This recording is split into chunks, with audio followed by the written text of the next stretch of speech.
Okay, so love. How is Jaimie gonna get through this one without getting all mushy and sappy, right? Well, this isn't about like Valentine's love.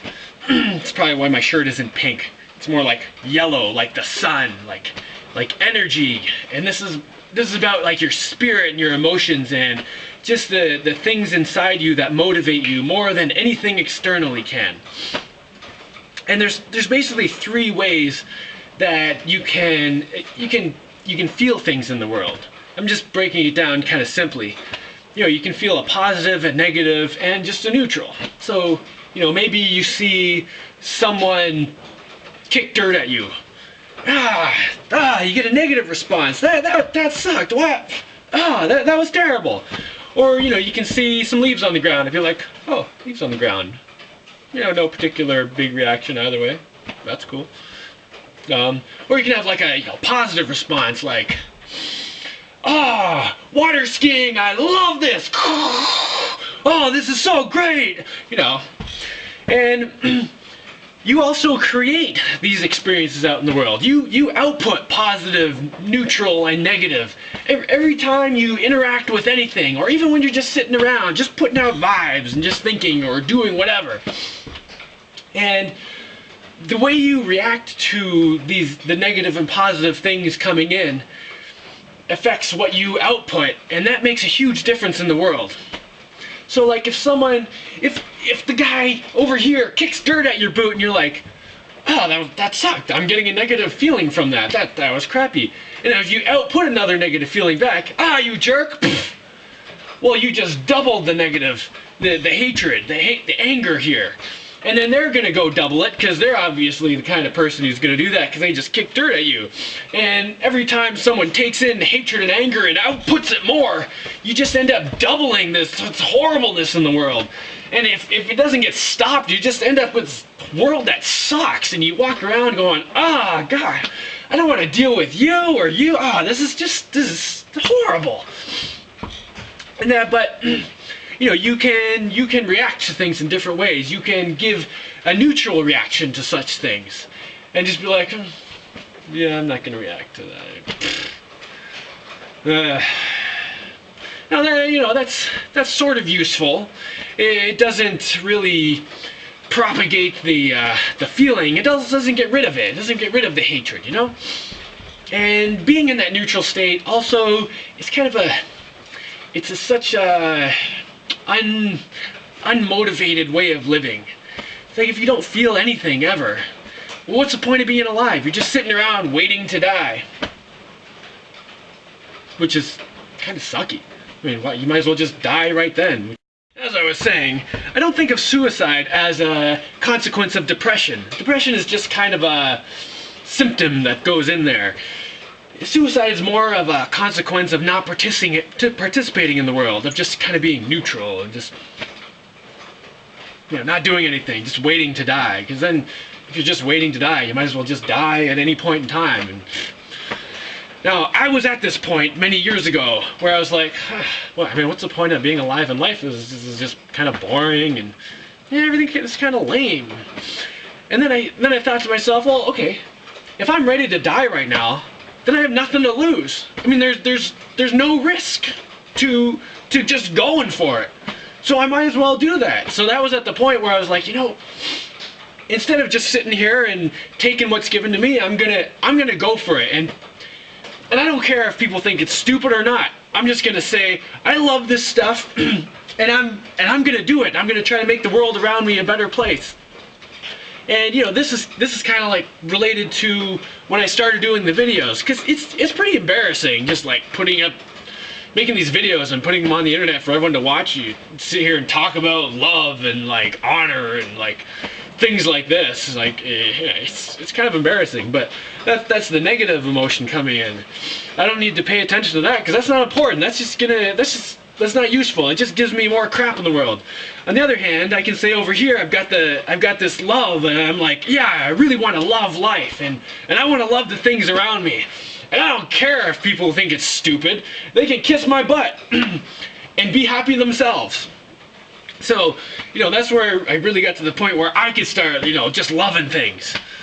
Although it took some work to to get the environment around me to something I love. I mean, I had to build all this stuff, and now I love it though. Life is so awesome. Anyway, so you can react to things with a really positive feeling. Like if you see a bully on the playground, I mean, you can do nothing, or you can just try to punch them back and create more bullies, or you can try to find a way to help them. And I mean, running up to them and giving them a hug and saying "I love you" is probably not going to be useful. You know, you might have to do something more like stand up and say, "Hey, everyone, this person's a bully, and I just want him to know, and everyone else, feel free to chime in.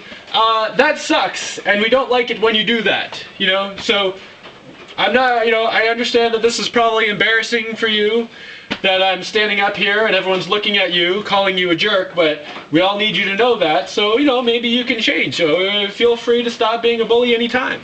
And sometimes, you know, I guess that's like tough love. And, you know, if the bully comes and tries to punch you, you can trip him in the mud, and that's okay, because it's kind of useful to do once in a while. But, you know, never react out of anger and hatred. You don't have to, like, beat them up or anything. Just be rational about it. Stand your ground and say what you need to say. Anyway, so the worst thing you can ever do in terms of this, you know, emotion. Oh my God, it's snowing so much outside. Anyway, oh, winter.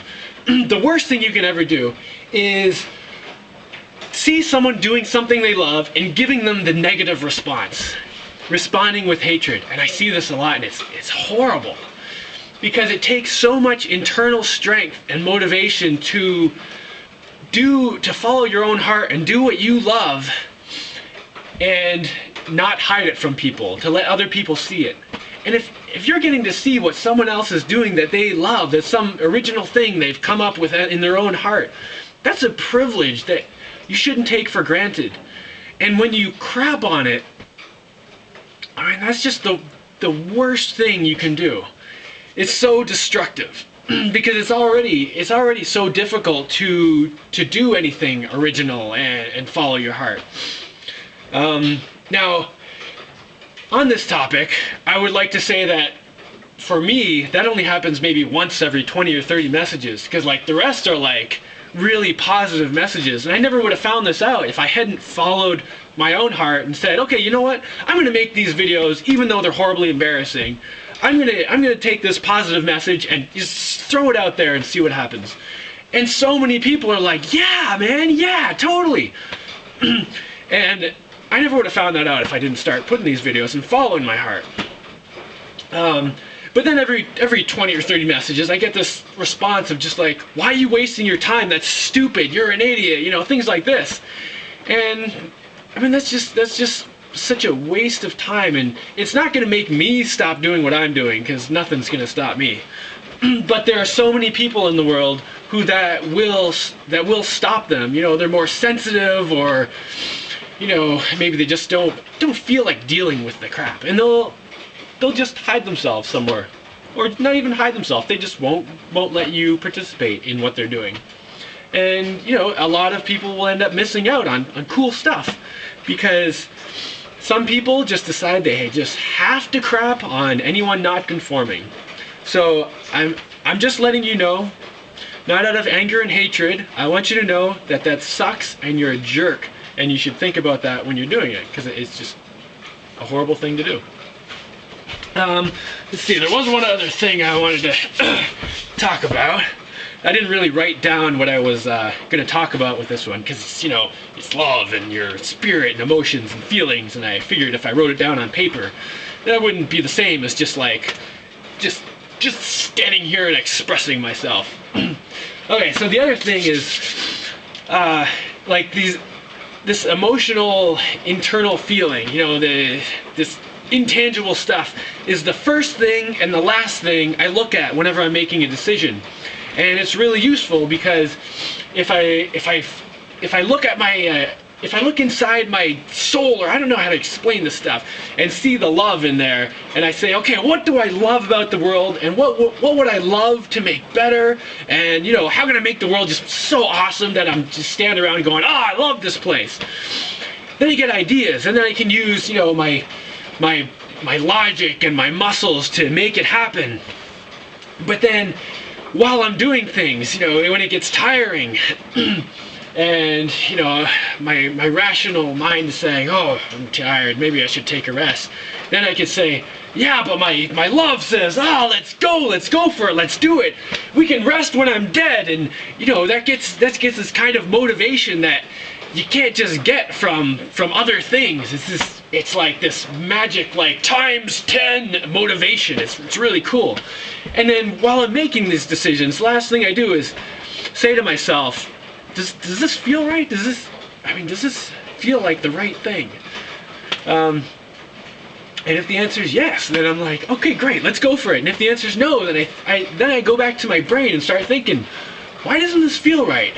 And then reevaluate, and just having that feeling inside and those instincts of what is good and bad is really useful for figuring out how to do things in the world that will be beneficial to yourself and everyone.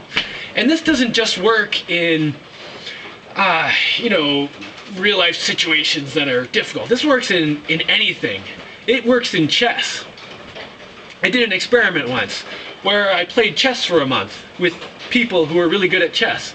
And instead of using my logic to figure out, I started just feeling it, kind of like in a Zen sort of way, like letting go of my logic and things, and just kind of feeling it, like what feels right and what doesn't feel right. And I'd move my guys around, and I wouldn't really keep track of what I'd done and what I hadn't done.